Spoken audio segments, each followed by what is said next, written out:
What is the woke virus? Twitter and Elon Musk are on a crusade against the woke virus. I think it's an important fight. Just recently, I've heard that Stanford is now forcing people to not use certain words because, words like America or father and stuff like that.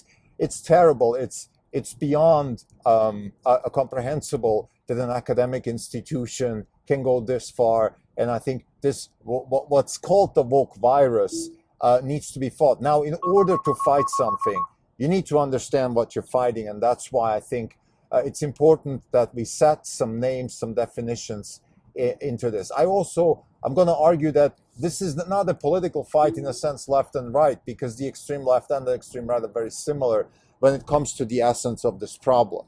Why is this important for this podcast? The purpose of this podcast series is to give people a sense of what it feels like to run a hedge fund. Now, we're involved in several stocks. One of them is Tesla, and we have this problem that our CEO is being distracted with a fight that we think is worth fighting. It's important for Tesla and the company, but more importantly for freedom. And freedom is the source of wealth, and wealth is the source of freedom. So it goes both ways. This is the Not Even Wrong podcast.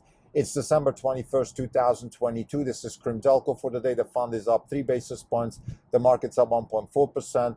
For the year, we are down 68%. The market is down roughly 19.5%. We're underperforming by 48.5%.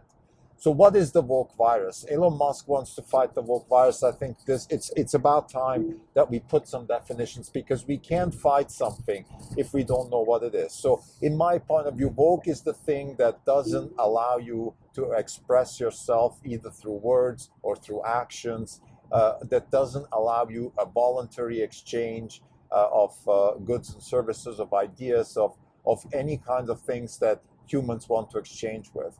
I think it's just another word for it's trying to curb our freedoms, but I think it's more important because it's more of a sort of Bolshevistic type approach where the freedoms are being curbed first on the intellectual side, and then hopefully not, but potentially also in the physical realm. In other words, if Stanford doesn't allow you to say certain words, then that is first intimidation, but it could lead to incarceration at some point. And that's, of course, the end game that most of these movements end up in, which is incarceration and death potentially. And that's what happened to Bolshevism. That's what happened on the fascism side.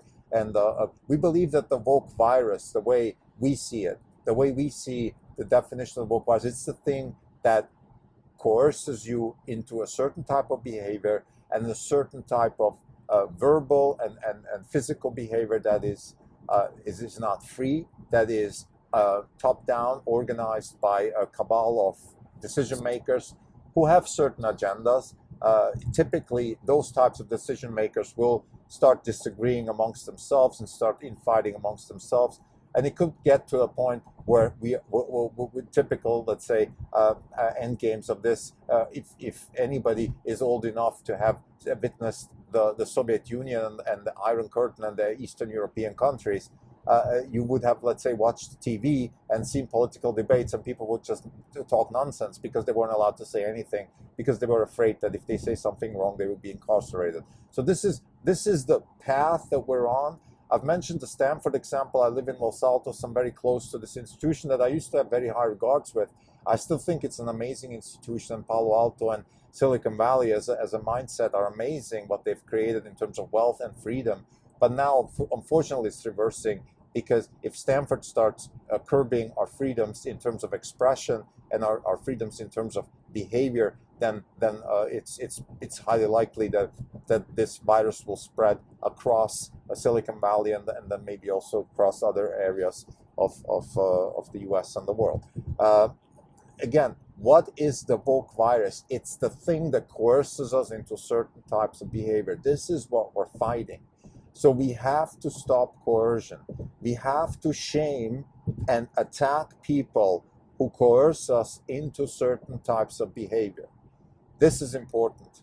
This is absolutely important because it's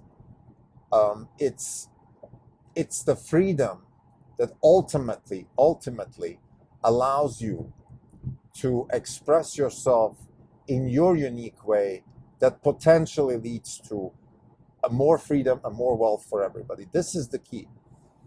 If we want to have a static world, a world where there's a zero-sum game, whoever's got money has money, upward mobility is almost impossible, in a sort of Stanford vision of you're not allowed to say this, you're not allowed to say that, there is no more mobility.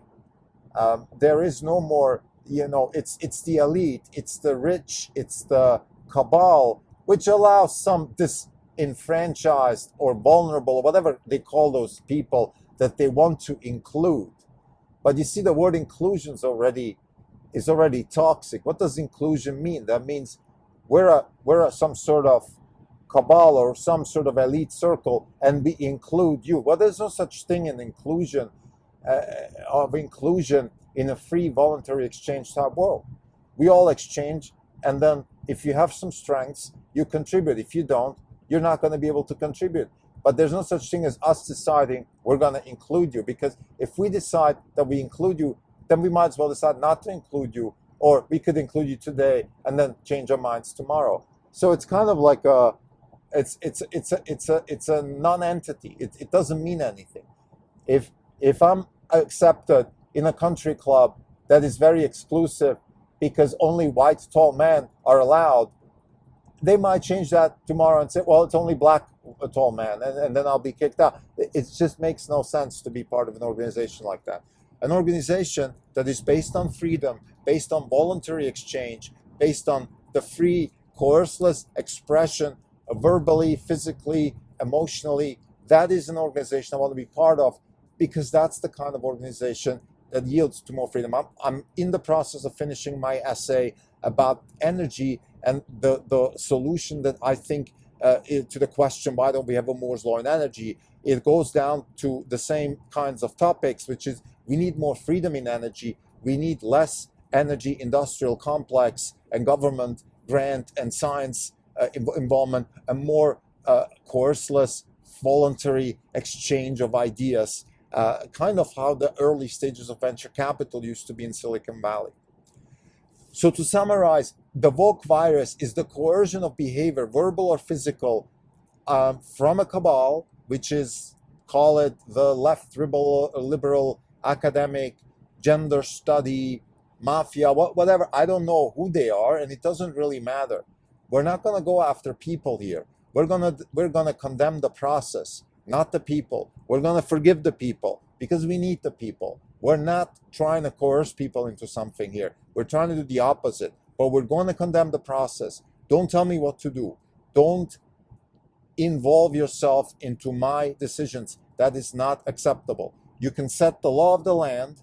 There's a constitution that we abide by, but you can't tell me what to talk, how to speak, how to behave, who to say hi to, and in what types of forms, and what words to use. There's a language we have that has been evolved over hundreds of years, and we can evolve that language, of course, but not through coercion. That's the key. There's literature, there's poetry, there's the political process where we discuss things, where we criticize things, where we find better solutions for existing situations and ideas. We criticize them and we improve them. That is the process that is the anti-woke virus. So by fighting the woke virus, we're involving iteration, error correction, and not absolute coercion. That is the fundamental thesis here.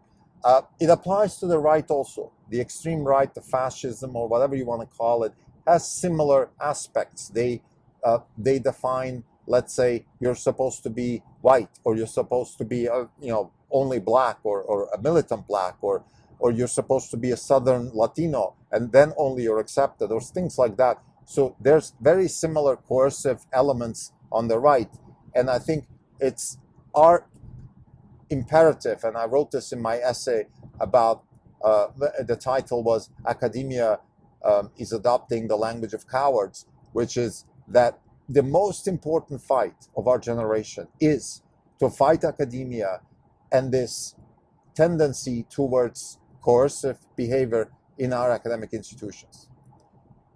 And this has nothing to do, I don't care about saving academia. I want to be clear about that. I don't care about tenured professors and their status and saving academic journals. I think 95% of what's being the output of academia and science is waste. But the problem is they also have a monopoly on knowledge creation, and knowledge creation is the source of freedom. I've spoken about this in my essay titled Academia Adopts the Language of Cowards, where I talk about the most important fight of our generation is the fight against coercive behavior in academic institutions. Because the cabal has taken over our academic institutions, our source of freedom. It used to be that academics like Galileo, Socrates, I don't know, people like that, they risked their lives for the free expression of ideas. And now it's the opposite. We have academic institutions like Stanford coercing thinking, thought, behavior, and who knows, at some point expelling or incarcerating people for not doing what the cabal is dictating. So this is not tolerable. We if you're interested in proliferating freedom and wealth and upward mobility and opportunity for people, you have to fight this fight. There's no choice, and therefore we do agree with people who want to fight what they call the woke virus. This is absolutely okay, but we have to define it.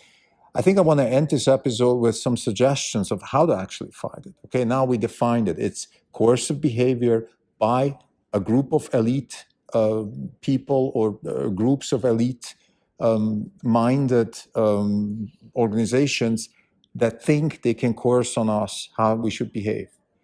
And I think the best way to fight this is by take away authority from decision making. That's why we have a balance of power. We have the law, we have execution, and we have lawmakers. So we need to keep that separation in society. So universities don't have the right to impose law on us.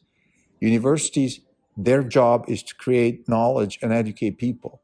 Let's do the lawmakers and the law enforcers make sure that the law is being, abided to. So we need to keep that separate. Now, concretely, that means, let's say, if Elon Musk on Twitter, I think I've said that several times before, the best way to organize speech is to de-authorize it. It's a word maybe doesn't exist, but what it just means is that we don't want authority to decide what speech is. It should be organized maybe in some sort of in a Nakamoto consensus type way, or in some sort of consensus, a market-driven consensus, a Popperian consensus, where we have certain speech and then we have better speech and we correct errors. The error that is Stanford committing now needs to be corrected too. It's the worst, where we solve a problem by creating a much worse problem, which is we have, let's say, hate speech, something that maybe is not desirable, and then we create a much bigger problem, which is we decide that certain people have the right to coerce us into certain behavior. That's a much worse problem to solve now. So we can't allow that. We have to do the worst. We have to do the free market Popperian way of solving this problem, which is the deauthorized way of organizing, let's say, speech or behavior in organizations like universities or companies. And then we can improve on that by having a deauthorized way of decision making that can be improved. This is the key. It can be improved, it can change, but it has to change for the better and not for the worse. And coercion is always worse. Thank you.